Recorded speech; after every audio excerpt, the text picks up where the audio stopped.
Donc, bonjour tout le monde.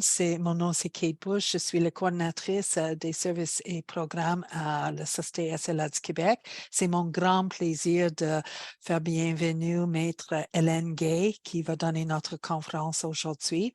Maître Gay dirige un cabinet juridique de litige et représente des victimes d'erreurs médicales ou leur famille et des personnes qui font l'objet de demandes ayant trait à leur capacité ou à leur intégrité.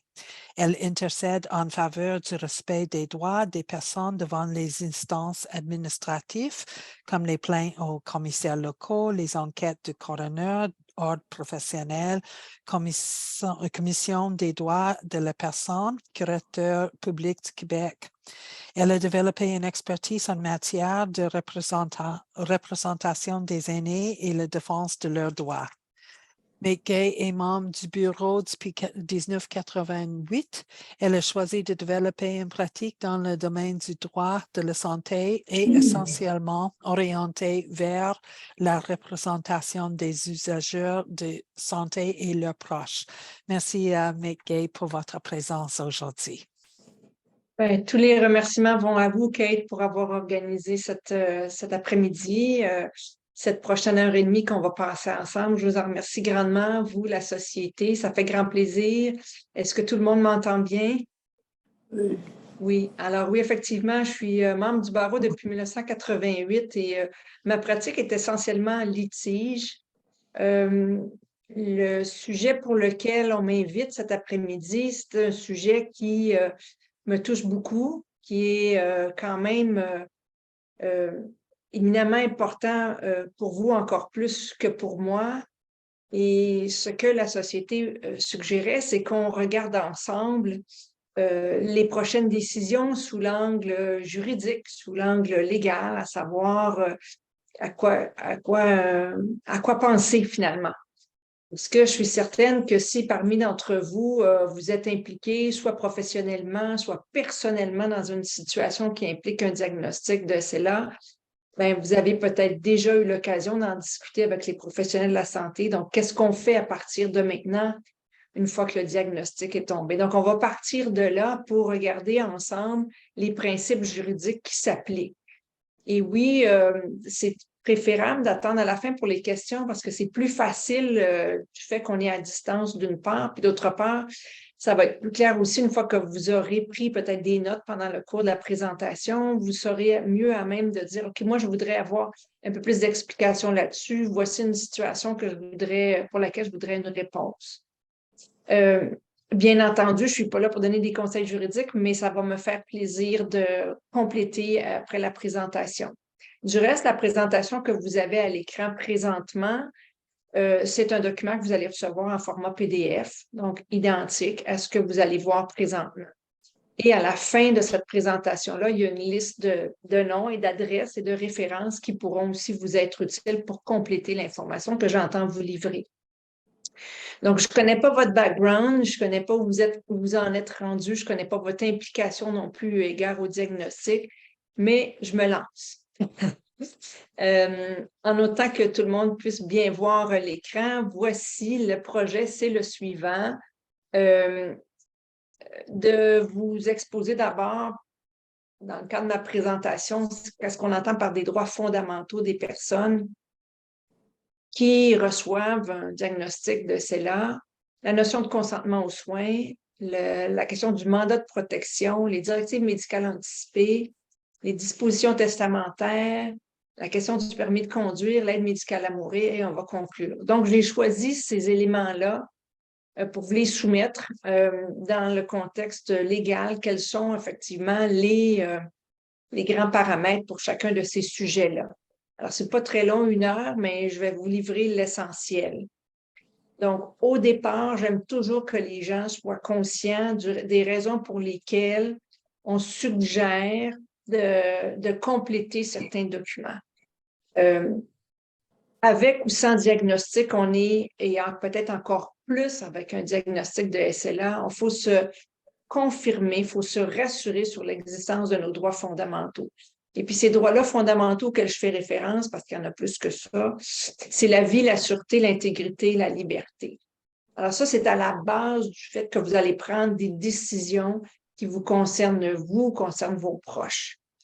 Et ces décisions-là, ben, elles sont basées sur ces droits-là qui font en sorte que chaque personne a cette liberté-là de décider pour elle-même et de s'assurer que dans ses décisions, elle va être respectée dans sa dignité, son honneur, sa réputation, sa vie privée et la notion de secret professionnel. Chacun de ces droits fondamentaux mériterait 1 heure de discussion avec exemples et litiges à l'appui, mais somme toute, ce qu'il faut retenir, c'est que dans notre société québécoise, on a considéré que c'était des droits fondamentaux. Ils sont inscrits à la Charte des droits, ils sont inscrits dans le Code civil. Ils restent avec nous depuis notre naissance jusqu'à notre décès. Autre principe extrêmement important, quand on parle de liberté, on parle aussi d'autonomie. Et peut-être que vous avez aussi cette inquiétude-là de savoir, là, présentement, je suis autonome et quelles sont les décisions que je devrais prendre pendant que je suis autonome. Alors, ce qu'il faut savoir sur l'autonomie, c'est que le principe de base dans notre société québécoise, c'est que toute personne est présumée apte à exercer ses droits. Donc, toute personne est présumée apte et capable de les exercer. L'inaptitude d'une personne, ou le fait qu'une personne est inapte à exercer ses droits et qu'on conclut que c'est une personne qui n'est pas en mesure de les exercer, c'est l'exception. Et cette exception-là doit être démontrée. Au départ, dans la vie, il y a certaines personnes qui ne seront jamais aptes à exercer les droits. Je pense à des personnes qui n'auront jamais la conscience ou qui auront un diagnostic au départ de déficience intellectuelle grave ou d'autisme important. Lorsqu'on reçoit un diagnostic de SLA, on est présumé apte jusqu'à la fin de ses jours. Et c'est donc le principe qu'il faut retenir, c'est que l'inaptitude d'une personne qui a un diagnostic devra être démontrée. Et ce qu'il faut retenir aussi, c'est que c'est pas parce qu'il y a un diagnostic qui est posé qu'il y a une équation avec l'inaptitude. Bien au contraire, cette démonstration-là devra être faite. En fait, ce que la loi nous dit, c'est qu'il y a des restrictions à l'aptitude qui sont imposées soit par la loi, soit par un régime de représentation, par exemple comme la tutelle ou une personne qui est représentée par un mandataire. Alors, il se peut que dans l'évolution du diagnostic, ça ne survienne jamais, l'inaptitude de la personne. Et si elle survenait, peut-être qu'à ce moment-là, il est possible d'envisager des moyens de continuer de décider malgré l'inaptitude qui s'est instaurée. On va le voir. Ainsi, lorsqu'on a toute notre attitude, notre capacité d'exprimer nos volontés et de forcer l'entourage à respecter nos volontés, mais on peut rédiger ou modifier un mandat général, un mandat de protection. On peut rédiger une procuration, rédiger ou la faire rédiger ou la signer tout simplement, un testament, des directives médicales anticipées. Tout le temps qu'on a notre capacité d'exprimer nos volontés, on peut refuser de partager des informations. On peut choisir de les partager avec certaines personnes et pas d'autres. C'est notre volonté, c'est notre autonomie décisionnelle qui prend le dessus. On peut choisir d'entretenir des relations avec des personnes significatives et pas avec d'autres. On peut choisir de ne pas voir certaines personnes et de voir d'autres personnes qu'on a vues pendant 30 ans. On peut accepter ou refuser un traitement. Tant qu'on a notre attitude, on doit se faire respecter dans notre décision de ne pas, de refuser un traitement qui nous est suggéré. C'est lorsque surviendra l'inaptitude que là, à ce moment-là, on va suggérer que la personne soit représentée ou on va imposer que la personne soit représentée pour consentir à un traitement qui est suggéré. C'est sûr que de discuter avec ses proches, surtout avec un diagnostic comme celui-là, comme celui de la SLA, c'est utile. Tout dépend de sa situation. On n'est pas imposé de discuter avec nos proches et nos proches peuvent varier dans le temps. On peut discuter avec les professionnels de la santé, puis encore là, on n'est pas tenu, mais très souvent, ce sont des personnes qui nous éclairent. Le neurologue qui a posé le diagnostic, il voit d'où ça vient, peut-être, puis il voit où ça s'en va probablement, puis il est peut-être bien placé aussi pour donner une bonne perspective de la situation. Et en même temps, comme vous le voyez, comme vous le savez, on donne des paramètres d'expectative, mais ça peut aussi varier. Alors, l'éclairage utile, il va venir de notre propre réflexion, puis il va venir aussi de l'entourage. Mais c'est à nous de choisir si on veut ou pas obtenir cet éclairage-là. On ne devrait pas être forcé en raison de notre liberté de choix. Autre élément important aussi qu'on retient dans les droits, c'est la protection de la personne. Alors, toute personne a le droit, toute personne handicapée, selon la charte, a le droit d'être protégée contre toute forme d'exploitation. Une personne qui a un diagnostic de SLA, on pourra la considérer comme personne handicapée, pas du fait qu'elle utilise une canne, pas du fait qu'elle a perdu la capacité de parler, mais oui, entre autres, de ce fait-là, mais aussi du fait qu'elle dépend de moyens d'appoint pour pouvoir communiquer, pour pouvoir se déplacer. Alors, c'est ça la notion de personne handicapée. Ce qui fait que cette protection-là qu'on doit avoir, qu'on doit continuer d'avoir du fait qu'on a un diagnostic qui affecte notre capacité physique et qui nous rend une personne handicapée, bien, on a cette protection additionnelle dans la charte qui est celle d'être protégé contre toute forme d'exploitation. Il arrive des situations, c'est mon domaine de pratique, où la sécurité de la personne est mise en danger par la famille qui grappille autour de la personne qui a de toute évidence un handicap causé, par exemple, par une SLA. Alors, il se produit des situations où là, la personne peut devenir à risque. Il faut retenir que notre droit québécois favorise et exige qu'on protège la personne handicapée contre toute forme d'exploitation. Et ce que le tribunal des droits de la personne a énoncé il y a 20 ans déjà, c'est que toute forme d'exploitation, c'est une expression qui s'entend que l'âge a rendu vulnérable ou le handicap a rendu vulnérable et qui peuvent s'inscrire dans un rapport de dépendance, qu'elle soit physique, économique, affective ou psychologique. La dépendance à laquelle on va se retrouver éventuellement du fait de la progression de la maladie va faire en sorte qu'elle va être présente. Il va être présent ce rapport de dépendance et c'est là où on va se retrouver à une possibilité d'exploitation, ce qui est exceptionnel, mais ce qui survient à l'occasion. Donc, sachez que cette protection-là, éventuellement dans les décisions qu'on a à prendre, bien, on veut s'entourer de personnes qui visent à avoir ce souci-là d'éviter des situations qui s'apparenteraient à une situation d'exploitation de la vulnérabilité vers laquelle la personne qui progresse dans sa maladie va se retrouver.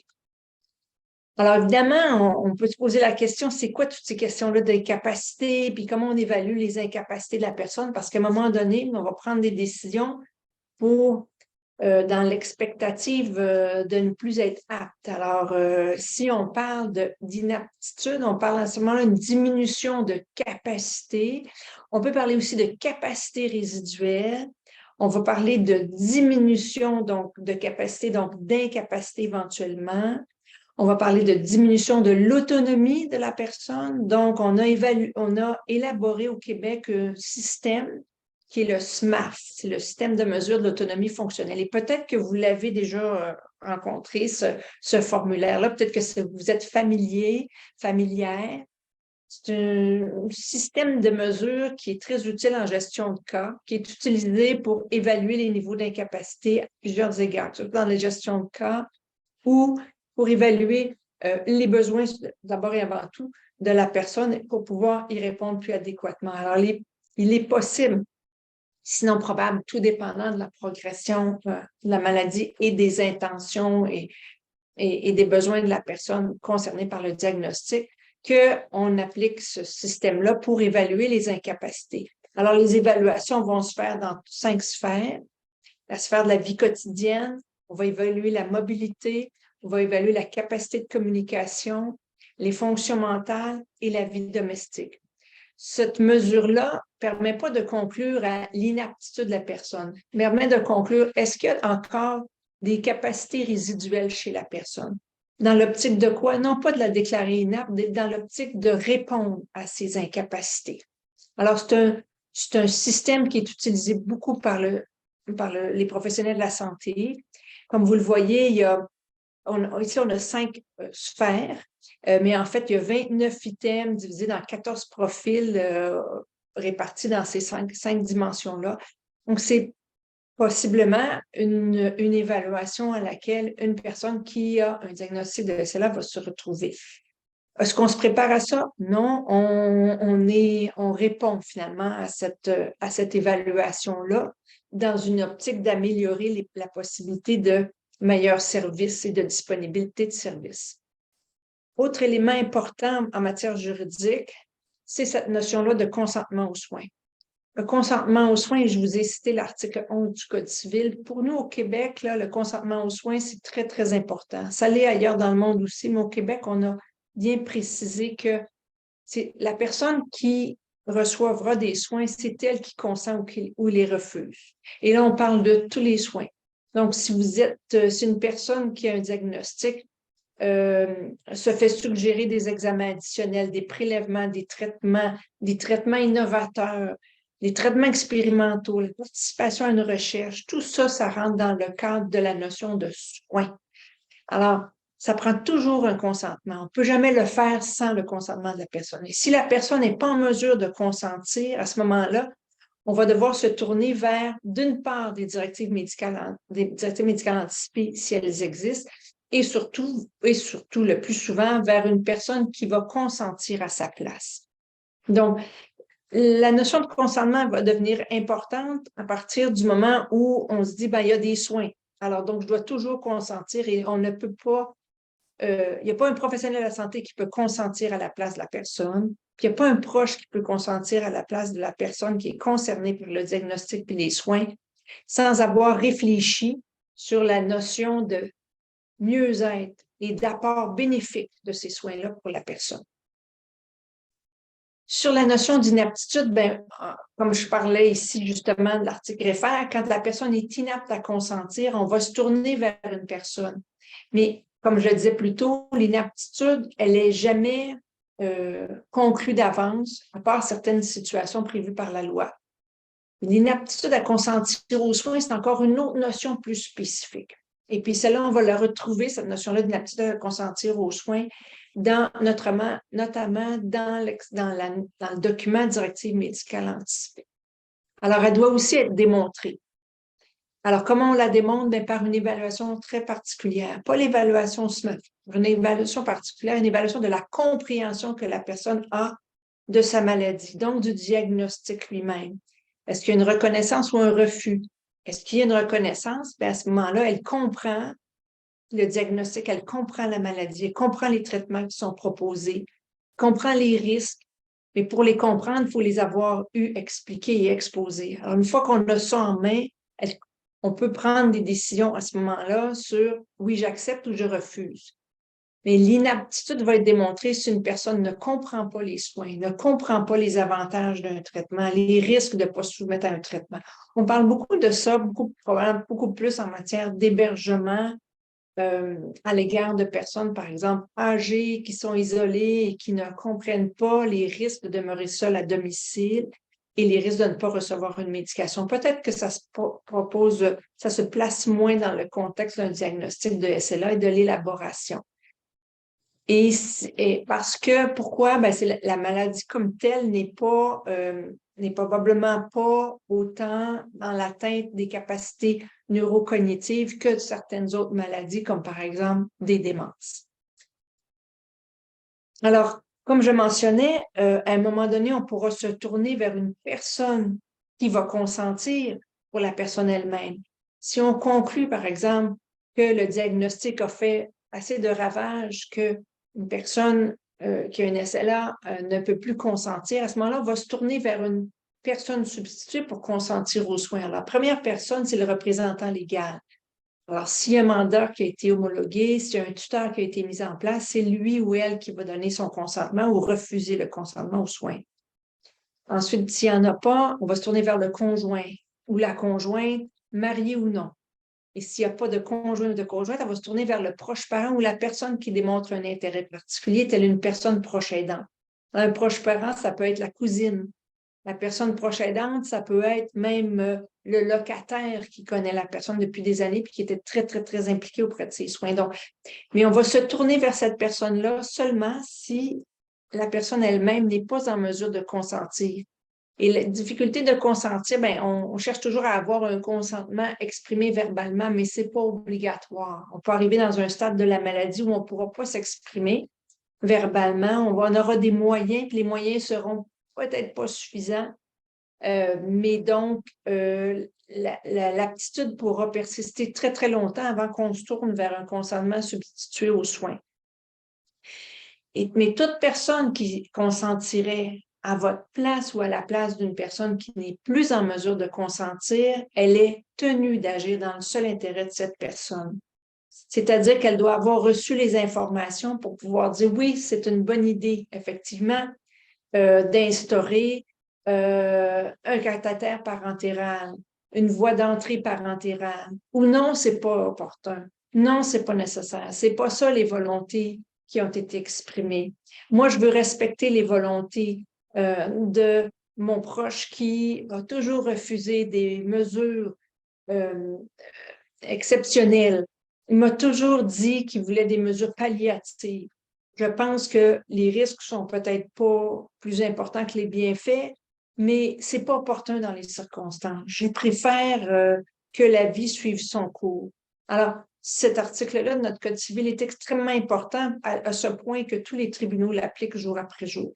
Donc, le consentement substitué, il faut le garder en tête en pensant, si je veux désigner une personne qui va consentir à ma place, parce que je ne serai plus en mesure de le faire, mais je vais m'assurer de prendre une personne qui va savoir que ce sont les paramètres à l'intérieur desquels elle devra décider à ma place, advenant où je ne sois plus en mesure de consentir aux soins moi-même.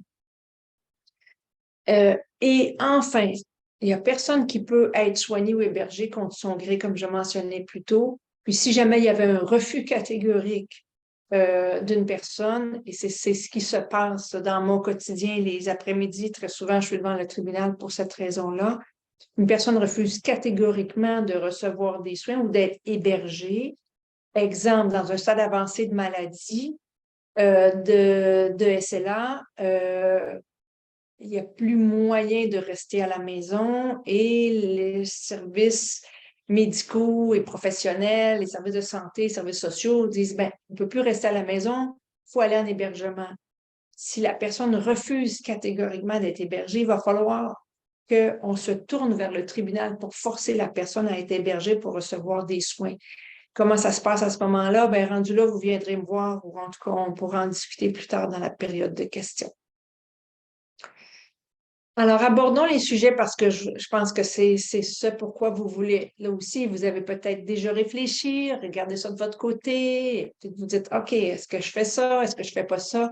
C'est quoi un mandat de protection? Un mandat de protection, allons-y un après l'autre. Donc, tout d'abord, le mandat de protection, à l'époque, on l'appelait mandat en prévision de l'inaptitude. C'est un contrat qui était innovant en 1989 au Québec, qui est rendu maintenant un mandat assez courant. Il y a des milliers de personnes au Québec qui ont signé un mandat de protection. C'est un mandat qu'on signe quand on est apte à exprimer nos volontés puis qu'on va désigner une personne. Donc, ça nous prend une personne qu'on peut désigner. Si on n'a personne qu'on peut désigner, ben, on ne signera pas de mandat de protection. Et à qui on va confier le pouvoir de nous représenter dans l'accomplissement de tous les actes juridiques en cas d'inaptitude. Donc, tous les actes juridiques qui surviendraient dans la situation d'inaptitude. Donc, des décisions à prendre par rapport à la personne elle-même, à administrer ses biens. Ça vise donc la protection d'une personne qui est inapte et vise aussi la représentation de la personne. Parce que protéger une personne qui est inapte, on peut le faire au quotidien. Vous l'avez fait pour vos enfants. Hein, vous aviez pensé, bon, ben, il n'y a pas 18 ans, il y a 3 ans, il y a 5 ans, il y a 15 ans, je vais quand même le protéger. La représentation devient importante lorsqu'on est aussi parent. Mais lorsqu'on est un adulte, à ce moment-là, d'assurer la protection et la représentation, ça va prendre un moyen de le faire. On ne peut pas le faire sans avoir une autorisation, une habilitation, je devrais dire. Alors, le mandat de protection permet justement de désigner à l'avance une autre personne. Ça a pour l'objet tout type de décision, ça couvre plusieurs actes juridiques. Évidemment, ce mandat de protection, on pourrait penser que c'est assez facile à conclure et la réponse est vraie. Parce qu'en fait, on a deux formes valides de mandat de protection. On a des mandats de protection qu'on peut faire. La loi permet de faire un mandat de protection sans formulaire, sans notaire, devant deux témoins. Alors, je peux signer devant vous. Alors, vous pouvez signer un mandat de protection qui va désigner une personne de votre entourage en qui vous avez confiance. Et vous lui dites, en cas d'inaptitude, c'est toi que j'aimerais qu'il prenne les décisions à ma place. Donc, ce mandat-là est valide en autant qu'il soit signé devant deux témoins qui ont été en mesure de dire oui, la personne qui a signé, elle avait son aptitude au moment de sa signature. Et on peut aussi le faire devant notaire. Le notaire va signer, c'est beaucoup plus formel, c'est beaucoup plus élaboré. Vous avez vu, il y a deux diapositives en arrière. Je vous ai montré une photo qui est le formulaire aussi qui est disponible, qu'on peut se procurer, qui n'est pas obligatoire. Maintenant, la signature, ben oui, à un moment donné, on peut signer, puis à un autre moment donné, on ne pourra pas signer. Mais il y a des modalités aussi pour pouvoir pallier à la difficulté de signer soi-même un mandat de protection, par exemple. Alors, du moment que la signature est faite, ça ne veut pas dire que le mandat est utile. Il est utile et sera utilisé. Parce que contrairement à un testament, on ne s'en servira peut-être pas, parce que l'aptitude va être maintenue jusqu'au moment du décès. Alors, on va le mettre dans notre tiroir, mais c'est une façon de s'assurer que dans l'éventualité où une aptitude surviendrait, bien là, à ce moment-là, il y a des personnes qui vont être habilitées pour aller le faire homologuer. Parce que tant et aussi longtemps qu'il n'est pas homologué, il n'a pas d'effet. Il n'a pas d'effet contraignant sur l'entourage. Par exemple, de donner des pouvoirs au mandataire qui va prendre des décisions à notre place. Il va pouvoir une procuration générale pour donner des pouvoirs à la personne qui est mandatée, qui est procureur, mais un mandat de protection doit être homologué pour avoir plein effet juridique. À l'intérieur de ce mandat-là, c'est à votre discrétion d'écrire vos volontés et vos préférences. Le formulaire typique suggère plusieurs chapitres. Et libre à vous d'indiquer ce qui vous plaît, ce qui vous déplaît. Autrement dit, ce sont les expressions de vos volontés. Et c'est sûr que le formulaire nous aide beaucoup parce qu'il est particulièrement bien fait, puis le document rattaché aussi, il est très clair. Alors, chaque situation est différente de l'une à l'autre. On peut avoir dans nos biens un patrimoine qui est géré par une fiducie. On peut avoir un patrimoine qu'on veut mettre dans des différents comptes. On peut avoir un seul compte. Donc, l'administration, on peut avoir un immeuble, un chalet, on peut ne rien avoir de tout cela. Tout ça varie beaucoup. Alors, l'administration des biens, ça mérite peut-être une certaine attention, savoir, OK, qui va administrer les biens qui sont ma propriété, qui sont les miens. Les décisions relatives à la personne. Alors oui, est-ce que je reste encore à la maison? Est-ce que tu restes avec moi pour m'aider? Je sais que la pente, elle est plus ou moins prononcée. Je pense qu'elle est plus rapide que je croyais. Alors, vite, on va prendre des décisions, puis voici, je vais mettre les décisions dans le mandat de protection. Je voudrais que ce soit fait comme ça, telle autre question, telle autre disposition de ma personne et par rapport à moi, mon corps, mon bien-être, mon maintien dans un lieu de vie. Et toutes les autres volontés. Donc, je dois aussi, toute autre volonté qui a trait à des relations, des donations, des visites, des contacts, etc. Alors, il y a l'espace pour exprimer ses préférences et ses volontés. Et on peut désigner un ou plusieurs mandataires. Et on peut mettre des mandataires remplaçants parce que la vie est faite de surprises. La première, c'était le diagnostic, probablement. Puis, ben, peut-être qu'il arrive d'autres choses dans la vie. Puis, ben, pour éviter d'avoir à refaire le document, on s'assure de mettre des mandataires substituts. Puis, on peut prévoir rémunérer ou non les mandataires. C'est pas obligatoire, c'est optionnel. Évidemment, l'inaptitude à prendre des décisions, mais quand est-ce qu'on va arriver à cette conclusion-là? Quand est-ce que ça va être prononcé? Parce qu'on a vu un peu plus tôt l'évaluation des incapacités, hein? Qu'est-ce qui reste comme capacité, surtout physique. On a vu la notion d'inaptitude à consentir aux soins. Là, ici, on est rendu à un autre volet qui s'appelle l'inaptitude à prendre des décisions. Alors, cette inaptitude-là, elle doit être faite par des professionnels qui vont évaluer est-ce qu'il y a la présence d'une maladie, d'un accident ou d'affaiblissement dû à l'âge qui vont être à l'origine de l'altération des facultés mentales ou l'aptitude physique à exprimer les volontés. Donc, on va regarder de plus près pour voir est-ce qu'effectivement il y a une atteinte.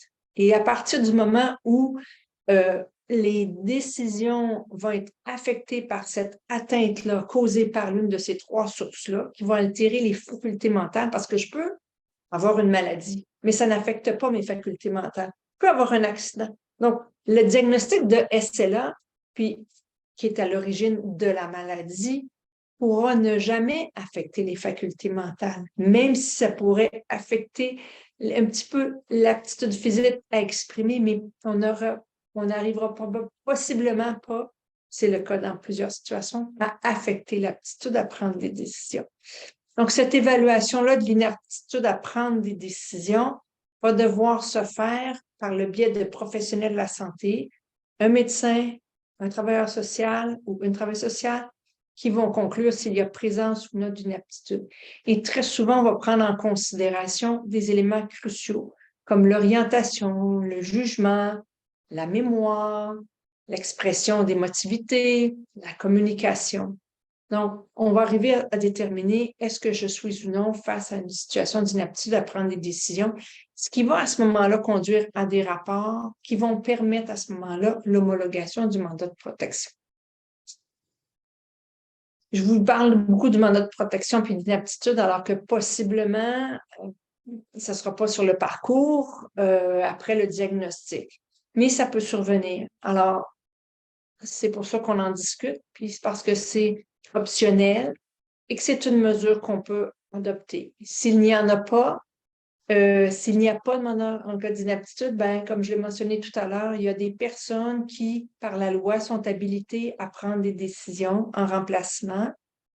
Et il n'y a pas de vide juridique non plus s'il y a des décisions eu égard à les inaptitudes à administrer des biens. Donc, la loi est là pour pallier, pour répondre aussi, parce qu'il n'y a pas de vide si on n'a pas de mandat en cas d'inaptitude et mandat de protection et que l'inaptitude survient. Cette notion-là de il n'y a pas de vide juridique, elle s'applique aussi dans le cas des directives médicales anticipées.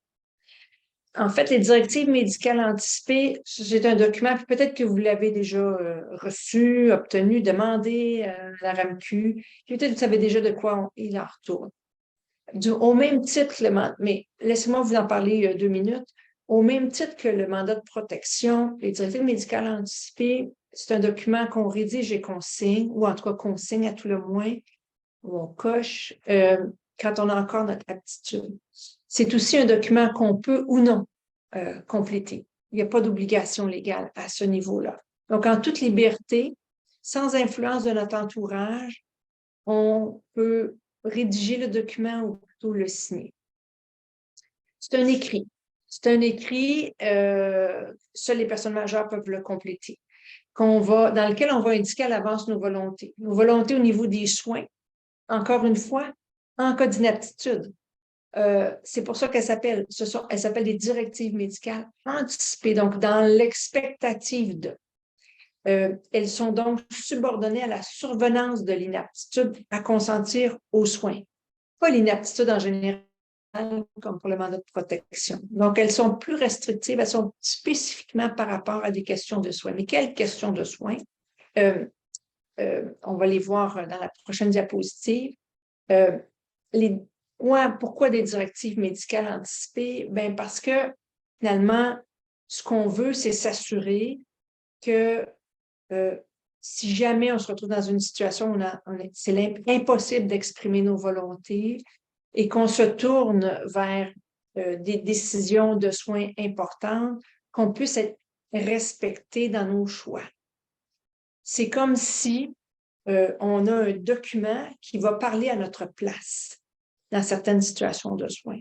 C'est comme si on ne se tournera pas à ce moment-là vers le conjoint ou le proche parent ou la personne qui démontre un intérêt particulier. On va ouvrir les directives médicales anticipées et on va regarder qu'est-ce que la personne voulait compte tenu de la situation médicale dans laquelle on est. Et ce sont des directives parce qu'elles ont une valeur contraignante envers les professionnels de la santé, à l'effet de respecter ces décisions-là, quoique peu importe ce que les autres personnes pensent et disent. Alors, encore une fois, c'est pas obligatoire de consulter ses proches, c'est pas obligatoire d'en discuter avec les professionnels de la santé. Ils n'ont pas à s'immiscer là-dedans, bien que je suis convaincue que les professionnels avec qui on fait affaire, une fois qu'un diagnostic tombe, suggèrent de regarder, de compléter les documents légaux importants, notre protection, directive médicale anticipée. Mais en fait, c'est une décision très personnelle que vous prenez, qui n'a pas à être influencée par les opinions des autres. Par contre, là où ça peut être nécessaire d'avoir les opinions des autres et des professionnels de la santé, c'est de bien comprendre qu'est-ce que veulent dire les soins pour lesquels on se prononce. Alors, avant d'arriver aux soins, je vous ai dit qu'il y a deux façons de le faire. Soit le formulaire qu'on reçoit de la Régie d'assurance maladie du Québec, qu'on commande en ligne ou qu'on commande par téléphone, qui est très personnalisé parce qu'il contient notre numéro d'assurance maladie. Et ce formulaire-là est un des moyens valides. L'autre moyen valide, c'est l'acte notarié, donc devant notaire. Un est coûteux, l'acte notarié, le formulaire ne coûte rien. Le formulaire ne peut pas être adapté avec nos notes. Le formulaire doit être simplement complété en cochant les cases et je ne peux pas inventer mon propre formulaire. Je ne peux pas faire moi-même mes directives médicales anticipées comme mon mandat de protection. Je peux simplement compléter le formulaire qui est mis en ligne par le ministre de la Santé.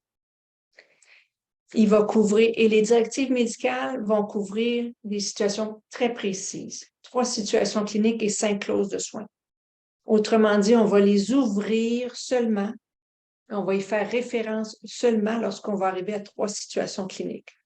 Soit la situation de fin de vie, soit la situation d'une atteinte irréversible des fonctions cognitives, par exemple une situation de coma, soit une situation d'atteinte sévère des fonctions cognitives. Le plus souvent, on fait référence à ce moment-là, c'est là où, oui, on peut se retrouver dans cette situation, mais le meilleur exemple, c'est vraiment les situations de démence.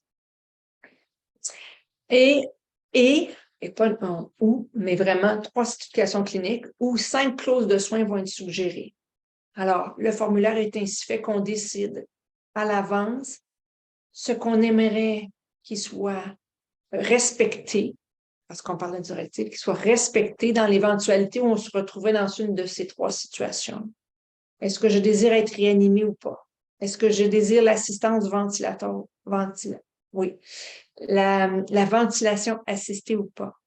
Est-ce que j'accepte la dialyse rénale? Rénale, pas péritonéale. L'alimentation ou l'hydratation forcée ou artificielle. Alors, dans chacune, le formulaire permet de cocher oui ou non, eu égard à ces clauses de soins. Alors, comme vous le voyez, on parle de situations d'organes vitaux. Le cœur, les poumons, les reins, et puis tout ce qui est en lien avec. Évidemment, vous l'avez noté, l'expression à laquelle on réfère est le soin et celui d'alimentation forcée ou d'hydratation forcée.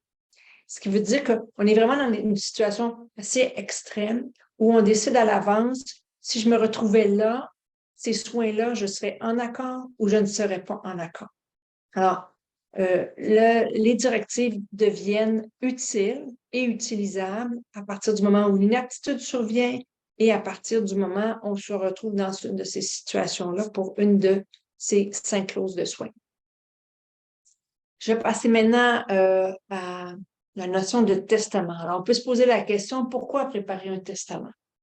Puis peut-être que la question est inutile, mais en même temps, je me dis, on est peut-être prête à faire un testament. C'est pas toujours facile, surtout quand on se dit, OK, mon pronostic, j'en ai encore discuté avec mon neurologue, puis il me parle de 3 ans. C'est pas aisé de s'asseoir puis de l'écrire. Puis peut-être qu'on peut juste morceler pour se faciliter. Puis je suis certaine que vous avez des suggestions même de la société eu égard à cette question-là. Mais un testament, en fait, c'est vraiment le respect de nos volontés après notre décès. Puis ce décès-là, il va survenir plus tôt ou plus tard. Il va survenir pour tout le monde. Puis quand on a encore toute notre tête, c'est peut-être un bon moment pour se dire, voici qu'est-ce que j'aimerais qu'il se fasse. Alors, il y a plusieurs avantages. Le premier avantage, c'est de s'assurer du respect de nos volontés. Un deuxième, c'est certainement, et moi, je peux vous dire que j'en vois des litiges entourant le testament, le mandat de protection, le testament, les directives. En tout cas, il y en a, quand il y en a quand il y a de l'argent, il y a des conflits, mais même pas d'argent, des fois, il y a des conflits. Alors, le but, c'est oui, ça peut permettre d'éviter les conflits, ça peut permettre de clarifier la situation. Tu sais, puis on peut aller très loin. Ce châle-là que j'ai acheté en Italie, je vais le donner à une telle, mes boucles d'oreilles, je vais les donner aux petites filles de ma meilleure amie. Parce que je le sais que c'est ma meilleure amie, puis je sais qu'elle a des grands-mères. Ou bien mon cousin, ben, je pense qu'il voudrait mon piano. Et pourquoi pas particulariser alors qu'on a cette option-là?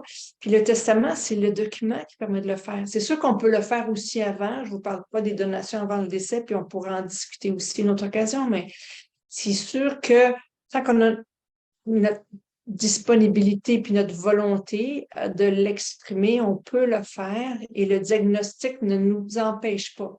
Le diagnostic, c'est un boulet qu'on porte, mais à un moment donné, il faut qu'ils suivent aussi parce qu'on a des décisions à prendre. Puis, une fois qu'elles sont prises, ça allège un peu parce que je sais où mes biens vont être distribués. Peut-être que je vais le dire, qui est la personne qui va s'occuper de la liquidation, quelle est la personne qui va s'occuper d'enfants mineurs, quelle est la personne qui va s'occuper d'une personne qui est proche de moi, dont j'avais la charge, qui a qui est sous tutelle, par exemple. Alors, il y a une foule de situations qui se rattachent à votre vécu, au vécu de vos proches qui ont un diagnostic, pour lequel ça mérite une attention. Puis le testament permet d'en décider, permet de décider à l'avance et de clarifier.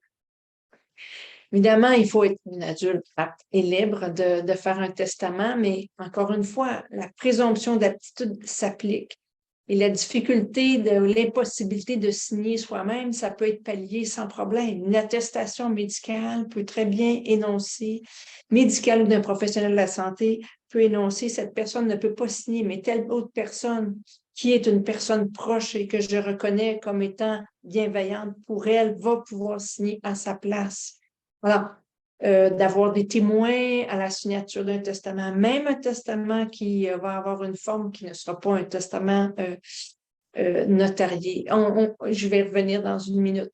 Mais ce qu'il faut retenir, c'est qu'à partir du moment où l'inaptitude va s'insérer, ou le doute sur l'aptitude va s'insérer, bien là, on va avoir un souci sur la pleine capacité, l'aptitude à signer. On ne peut plus à ce moment-là modifier ou révoquer un testament de façon valide.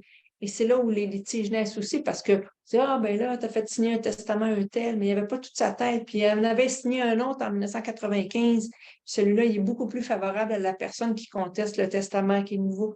Ah, ben là, il n'y a pas. C'est ça, il est séparé depuis des années, mais là, les enfants, eux autres, ils n'en ont pas, puis c'est la nouvelle conjointe qui en a. Puis là, les litiges, ça naît comme ça très souvent. Alors, pour éviter, ben, le modifier au moment opportun, le modifier quand, justement, puis peut-être que c'est le bon moment maintenant, quand le diagnostic tombe, quand la maladie prend le cours, prend le dessus. Alors, quand il y a un changement ou un événement important, c'est le bon moment. Et puis, la modification du testament, comme du reste, la modification des directives médicales anticipées, comme du reste, le mandat de protection, on peut le modifier tant et aussi longtemps qu'on est apte et capable. 3 formes de testament, holographe, devant témoin ou notarié. Holographe, tout seul chez nous, sur le coin de la table, il faut qu'il soit rédigé. Pas à l'ordinateur, par contre. Alors, je peux tout de suite l'écrire, c'est gratuit, je le fais au moment où je veux, je le signe, je peux recevoir des conseils juridiques ou pas, je peux avoir mon expérience de vie qui me dicte dans quelle direction ça va, et ça doit être signé. Je n'ai pas besoin de témoin, ça, c'est un testament holographe. Il est valide, on pourra peut-être devoir le faire homologuer. Oui, le plus souvent, on le fait homologuer. Peut-être falloir vérifier si les héritiers le contestent ou pas. Oui, mais quand tout le monde est au courant, etc., c'est pas nécessairement les plus grosses causes de litige que l'existence d'un testament holographe. Ça arrive, mais c'est pas nécessairement. On peut s'entendre que tout le monde est au courant, puis on va respecter les volontés rédigées à la main par le testateur. La deuxième forme, ça, c'est devant deux témoins. Donc, deux témoins qui ne vont pas bénéficier du testament, bien entendu. Dans chacun des cas, les témoins, là, vous vous assurez qu'ils ne soient pas des bénéficiaires, qu'ils ne bénéficient pas de l'acte qui a été signé. Donc, là encore là, ben, c'est moins coûteux que d'aller chez le notaire. On peut aussi s'assurer que de le remettre à un bureau d'avocat qui va l'enregistrer dans le registre des testaments et mandats de protection. Parce qu'on ne peut pas l'enregistrer soi-même. Un testament fait devant deux témoins, il faut que ce soit un notaire, soit un avocat. Et le testament notarié qui va être fait devant notaire, beaucoup plus coûteux, oui, mais un document authentique qui ne laisse pas beaucoup de chance à la contestation et qui va être effectif dès le décès comparativement à homologation ou vérification du testament holographe. Brièvement sur la notion de conduite automobile et du permis de conduire, ce qu'on sait de la SAQ, et là j'ai encore eu une communication aujourd'hui, là, eu égard à des propos qui sont tenus l'année passée, peut-être que vous l'avez vu passer. Ce qu'il faut retenir au plan légal, c'est qu'il faut déclarer à la SAC tout changement d'état de santé qui peut nuire à une conduite sécuritaire dans un délai de 30 jours. Alors, c'est pas la tombée comme la confirmation, on peut dire souvent, là, du diagnostic de SLA qui fait que ça entraîne automatiquement un changement d'état de santé. Mais ça peut survenir rapidement pour certains, moins rapidement pour d'autres, mais dans les 30 jours du changement. Alors, le plus souvent, il va y avoir une déclaration médicale à cet effet-là. Et la SAC, à ce moment-là, va par lettre faire part de son évaluation, puis elle va décider si elle maintient le permis, si elle suspend le permis ou s'il y a des conditions. On peut toujours demander une révision, mais évidemment, l'objectif qu'on garde en tête, c'est la protection de la sécurité de la nôtre et de celle de l'entourage. D'autres démarches qui peuvent être utiles aussi à penser, c'est une demande à la SAC pour obtenir une vignette de stationnement pour personnes handicapées. Peut-être que vous êtes déjà au courant, peut-être qu'on vous a remis la documentation utile. Alors, on peut, et où s'inscrire au transport adapté. Donc, ça, c'est des demandes pour le faire. Parfois, c'est long, alors il ne faut pas trop tarder.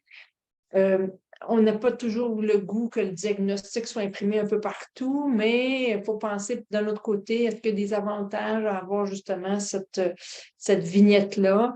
Donc, on peut se débrouiller aussi sans vignette et puis on peut faire un très long bout sans vignette. Alors, ce n'est pas une obligation, c'est une option. Il faut voir si ça convient dans notre véhicule quotidien. Et aussi, il y a des véhicules adaptés pour lesquels on peut faire une demande à la SAC.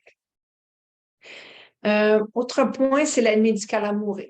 Comme vous le savez, ça évolue beaucoup. Ça a évolué depuis l'adoption de la loi en juin 2014, ça fait déjà longtemps, et qui est entrée en vigueur en décembre 2015, donc ça fait 7 ans. Donc, comme vous le savez, c'est un soin qui consiste en l'administration de médicaments ou de substances au Québec par un médecin. Je dis au Québec parce que c'est au Québec seulement qu'on le considère comme un soin et non pas comme un acte d'euthanasie. On l'a catégorisé dans la catégorie de soins. Ça ne peut être délivré que par un médecin à la demande d'une personne et le but est de soulager les souffrances en entraînant le décès.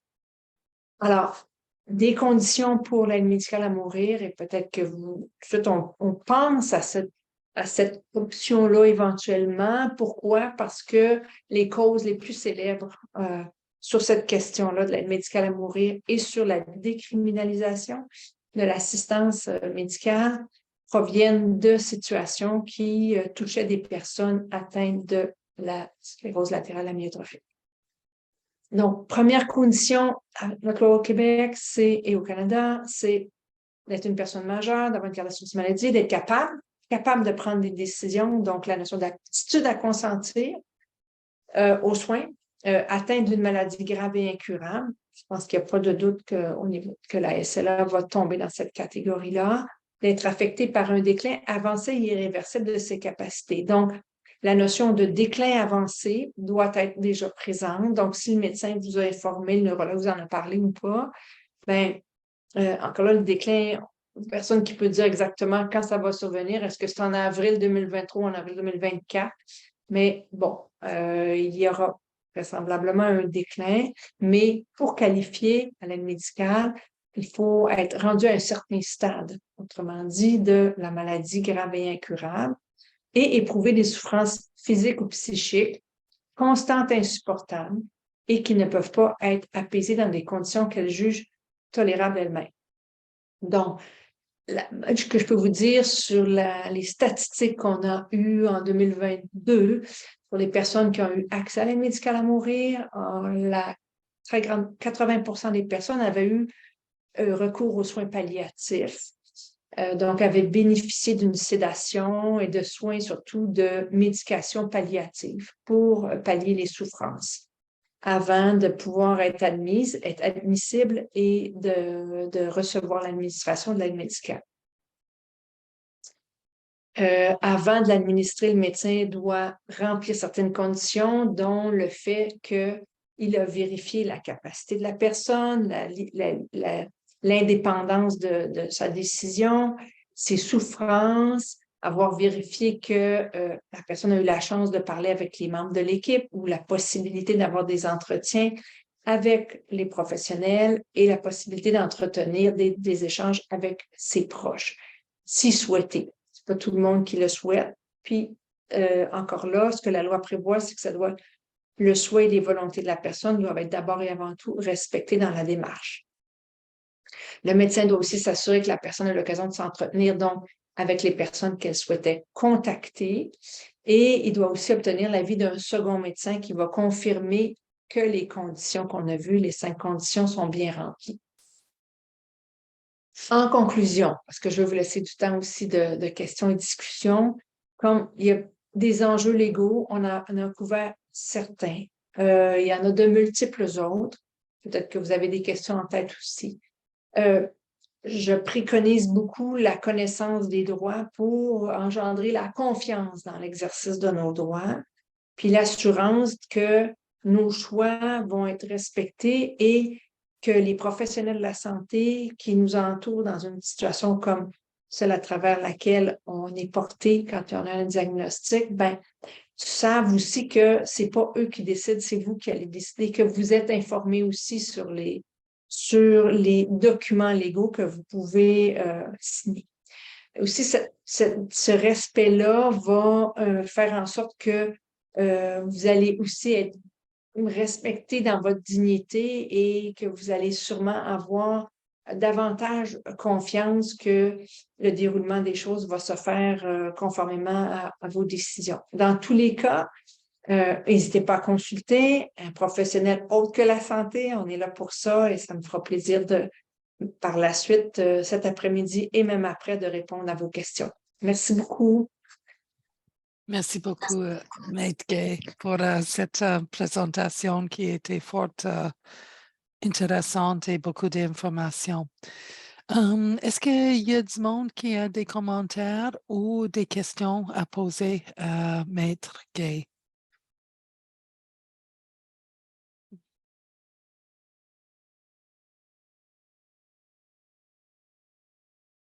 Wow! J'aime C'est ça trop quand... clair. Oui, j'aime ça quand c'est tellement clair que personne n'a pas de questions. Monsieur Boucher, vous êtes muté si vous essayez de parler avec nous.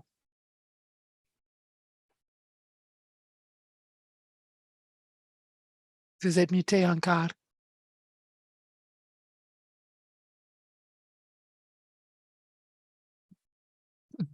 Je ne sais pas où ça Je ne sais va pas être. si je peux. Est-ce que vous êtes sur un ordinateur? Normalement, c'est sur le doigt en bas. Il y a une icône d'un microphone.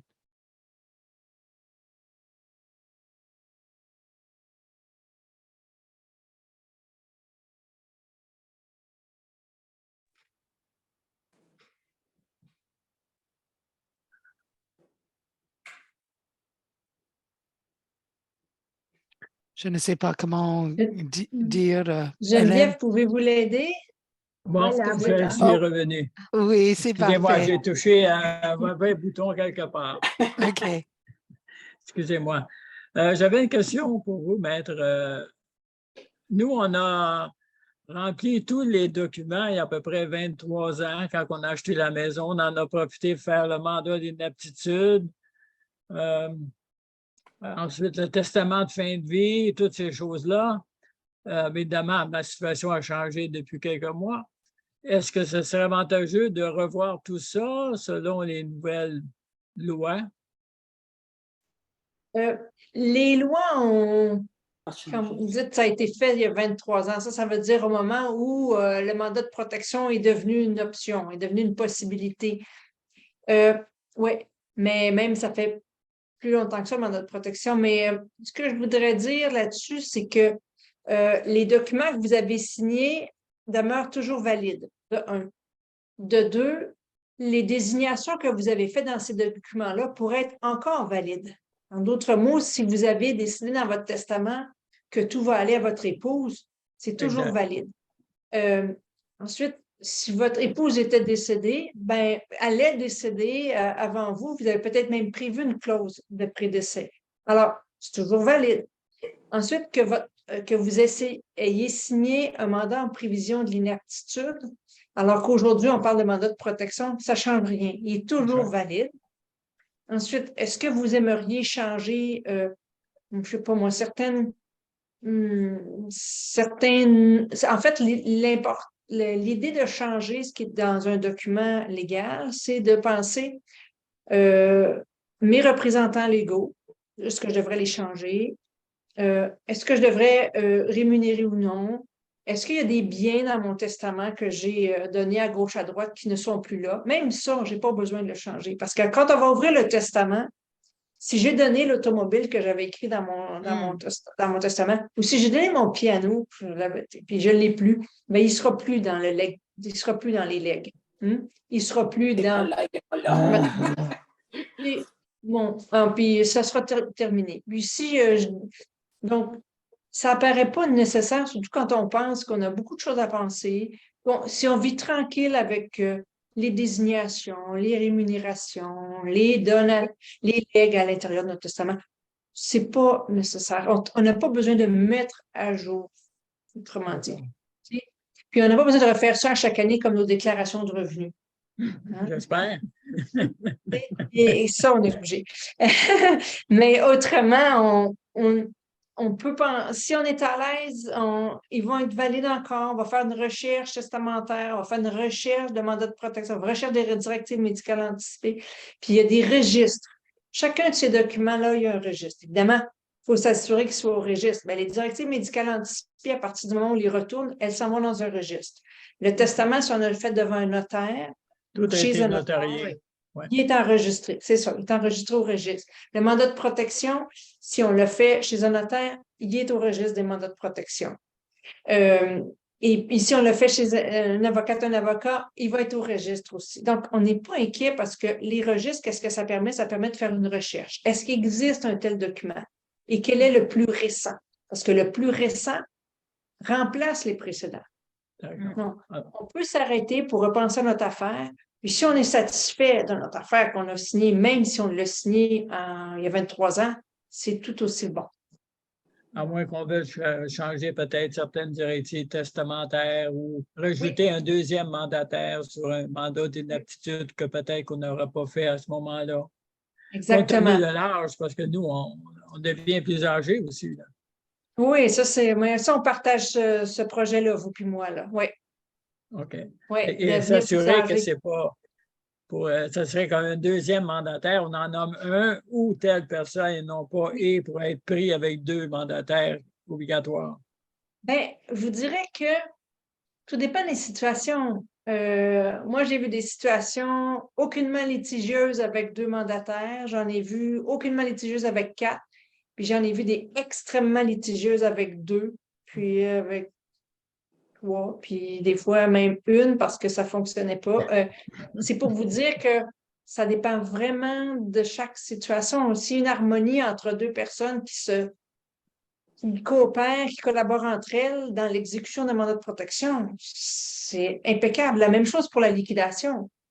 Les liquidateurs, les co-liquidatrices peuvent travailler ensemble en harmonie, c'est parfait. Mais si ce n'est pas le cas, puis que tu as des substituts qui sont là, puis tu dis, ben non, moi aussi, puis comment ça se fait que c'est vous, puis que c'est pas moi? Bien, c'est là où ça devient problématique. Mais comme vous dites bien, s'assurer qu'on a tout couvert, qu'il n'en manque pas, que tout est beau. Puis, oui, on peut ne pas modifier, mais modifier pour ces raisons-là. Oui. D'accord. OK, merci.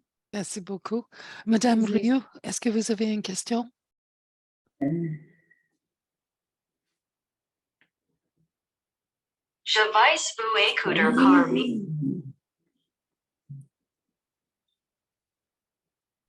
Prends votre temps.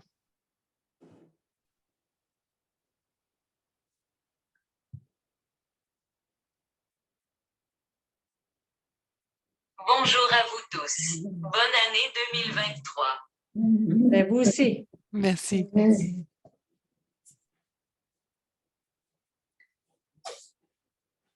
Ça fonctionne bien.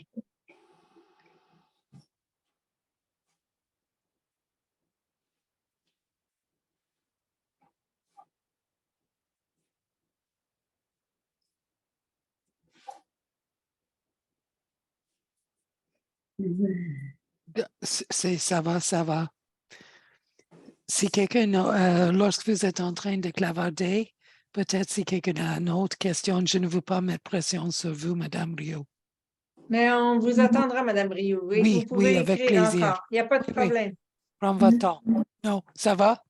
Tout est bien? Ça, c'est bien. Merci. Merci de votre participation. Est-ce que quelqu'un d'autre a une question, un commentaire? Sur votre question, Madame Clich, vous dites, est-ce que le médecin doit d'abord compléter des documents qui vont attester du handicap avant de compléter la directive médicale anticipée? En fait, les directives médicales anticipées, on les complète dès qu'on y pense, dès qu'on a le goût, dès que c'est une option pour nous. Si c'est notre choix de remplir des directives médicales anticipées, on y va.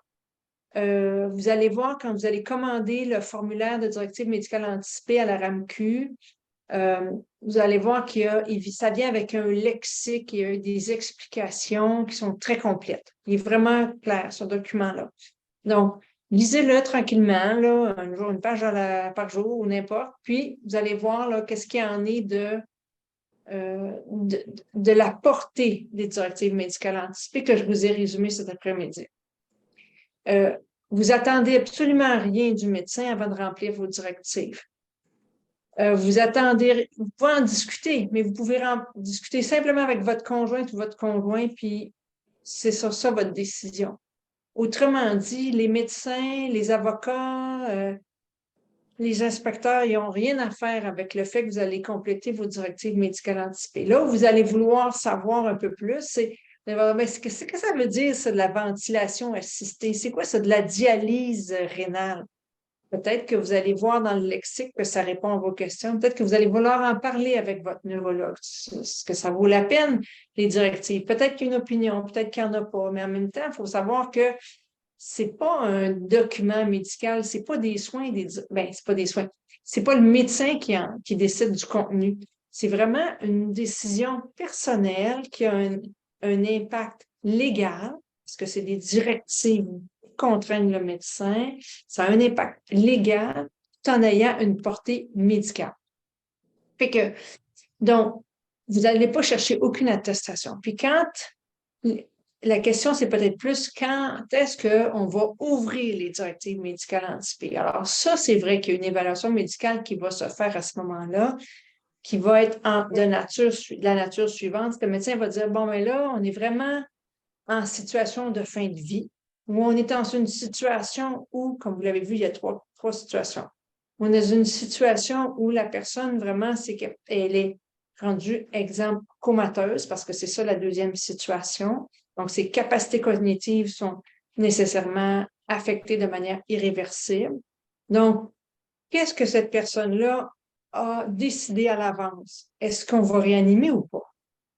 bien souvent, les professionnels vous auront demandé c'est quoi le niveau de soins, mais on oublie ça pour le moment, le niveau de soins, parce que ça serait une autre affaire à discuter. Mais juste pour dire que si on arrivait dans une le médecin, lui, va intervenir, il va faire son document à lui pour dire OK, j'ouvre les directives médicales anticipées seulement à partir du moment où il a été à même de constater que la personne est dans une des 3 situations cliniques. Puis peut-être qu'il faut qu'on se décide si elle fait un arrêt cardiaque, est-ce qu'on réanime ou pas. Donc, il va ouvrir les directives médicales.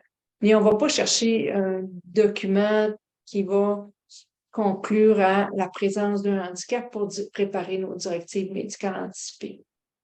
En fait, l'attestation médicale sur laquelle va être couché le diagnostic, puis la conclusion de handicap ou de personnes handicapées, ça va probablement pouvoir servir, au transport, entre autres, conduite automobile, vignette, transport adapté, et pour d'autres situations peut-être aussi, par exemple, de prestations ou de services médicaux. OK? Donc, mais là, à partir du moment où le diagnostic, on dirait, tombe et confirmé par écrit, ben, ça a une certaine portée aussi. C'est que le handicap, n'oublions pas, le handicap, c'est une chose, puis l'inaptitude sera une autre. Alors, formulaire de handicap, il faut qu'il nous serve positivement dans nos décisions. Il n'est pas là pour nous priver d'autonomie décisionnelle. Il est là pour confirmer qu'il existe un handicap pour lequel on peut peut-être bénéficier de services, avoir plus de services pour répondre à nos besoins. Je ne sais pas si ça répond, Mme Clich, ou si je m'étends trop par rapport à votre question.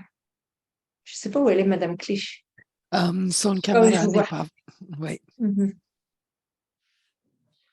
pouvez nous écrire pour dire que ça répond ou non.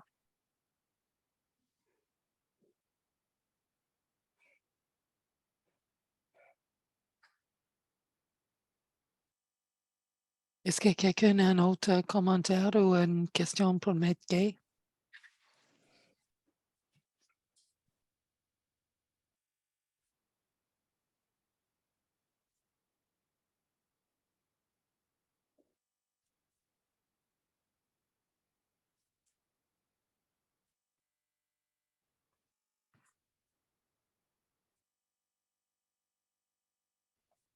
Madame Gagné, aviez-vous un point à soulever?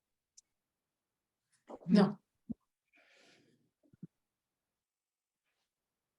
Non, on est 2 collègues dans le bureau et puis on discute justement des points que ça soulève parce que c'est très, très, très intéressant tout ce que vous présentez. Ça amène beaucoup d'interrogations. Puis nous, en tant que travailleurs de la santé, ça nous amène beaucoup de portes à ouvrir avec les gens pour leur offrir un meilleur accompagnement. Merci pour ça. Oui. Puis vous êtes sur la ligne de front pour leur dire, ben pensez-y, puis consultez, puis des éléments, des sujets auxquels vous devriez penser immédiatement et pas l'année prochaine. Bien, tout à fait. Puis si je peux me permettre, dans le réseau de la santé, par rapport à tout ce qui est le consentement, et puis on a toujours la notion, nous, du choix libre et éclairé. La possibilité de faire un choix, mais aussi de comprendre le choix qu'on fait. Fait que ça nous amène à plusieurs considérations, d'où le fait que pendant toute la présentation, on ne peut pas s'empêcher, nous deux, d'échanger parce que ça amène beaucoup de choses. C'est parfait, mais c'est tant mieux. Merci d'être là.